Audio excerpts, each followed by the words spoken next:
한때 동방의 진주라 불렸던 홍콩. 홍콩은 아시아의 국제금융 중심지로서 경제적 자유와 안정성을 자랑했습니다. 하지만 지금의 홍콩은 더 이상 그 옛 영광을 찾기 어렵습니다. 미국은 이제 홍콩에서 사업을 한다는 이유만으로 기업들에게 제재를 가할 수 있다고 위협하고 있습니다. 홍콩에선 챗GPT도 이제 사용할 수 없습니다. 왜냐하면 미국의 최첨단 서비스를 사용하지 못하도록 했기 때문입니다. 대체 지난 30년간 무슨 일이 있었던 걸까요?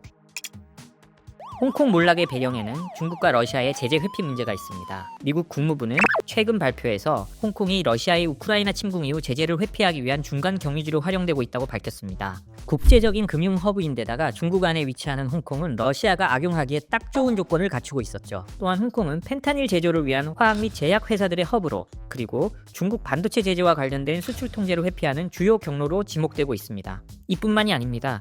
홍콩은 금융범죄의 중심지로도 악명을 떨치고 있는데요. 자금 세탁과 같은 불법 행위들이 빈번하게 발생하고 있고, 예를 들어 홍콩에 금덩어리를 보내고 환전해서 무역 대금을 지불할 수 있을 정도로 홍콩은 활발한 거래가 일어나는 곳이죠. 이는 홍콩의 국제적 신뢰도를 더욱 떨어뜨리고 있습니다. 미국이 홍콩을 경계하는 또 다른 이유는 홍콩을 둘러싼 중국의 움직임에 있습니다. 중국은 올해 3월 국가안전수호조례를 제정했습니다. 이는 기존에 있던 홍콩 보안법을 확장시킨 것으로 홍콩 외부에서 활동하는 기업이나 개인도 홍콩의 국가안보를 위협한다고 판단되면 법적 조치를 내릴 수 있도록 한 것입니다. 즉, 스치기만 해도 때릴 수 있는 명분을 만들어버린 거죠.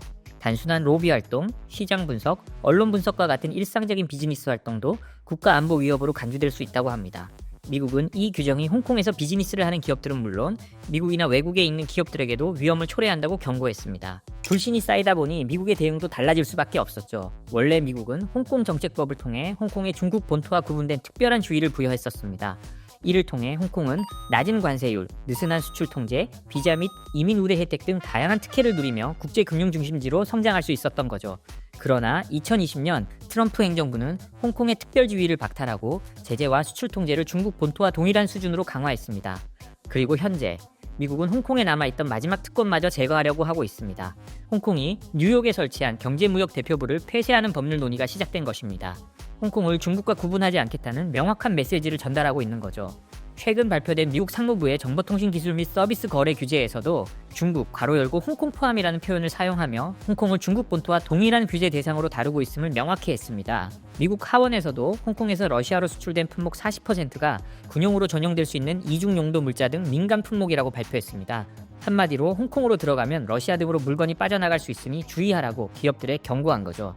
결론적으로 홍콩은 이제 더 이상 안전한 비즈니스 허브가 아닙니다. 홍콩에서 사업을 하거나 거래를 고려하고 있는 기업들은 반드시 제재 위험성을 철저히 검토해야 합니다. 지난 2000년에 개봉한 영화 화양연화를 기억하시는지요? 인생의 가장 찬란한 날을 뜻하는 말이 바로 화양연화죠. 어쩌면 홍콩의 화양연화는 영화 화양연화와 함께 사라졌을 수 있습니다. 그 아름답던, 그리고 탐미적이던 홍콩이 그립습니다. 이제 다시 그런 날이 올까요? 오늘 이야기가 여러분께 새로운 관점을 제공했길 바랍니다. 구독해주시고 다음 영상에서 또 뵙겠습니다.